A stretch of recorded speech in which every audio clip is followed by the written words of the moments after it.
Hello guys and welcome back into a new brand video. In today's tutorial, I'm going to show you how to hide price in WooCommerce. So make sure to watch the video to the end and follow these simple steps.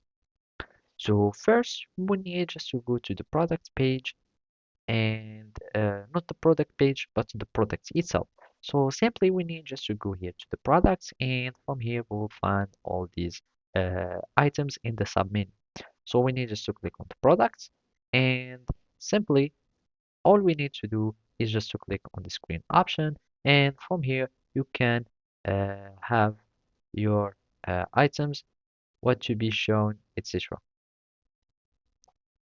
So basically by using this we will have the SKU or the price or whatever you like that would be hidden from here, but it's only the display of your product menu.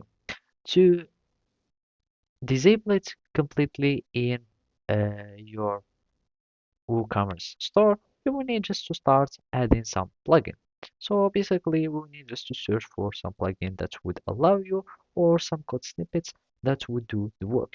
And basically, you can simply just do like this, hide price, and then search for the plugins that would allow us to hide the price, or we can even hide many items or control and customize our product page. So as you can see, you can start a hide carting function, and basically this one would allow us to hide the product's price or add to cart button, quantity, and many other options. So simply we will need just to add this one, and basically we can go to the screenshots, and as you can see, those are the columns that would allow us to hide a cart function. You will need just to add the new function that you want to hide, and basically you will need just to have it, and also you can see many other settings that you can have this one, and by using this plugin you will have this feature added. So thank you for watching and see you next time.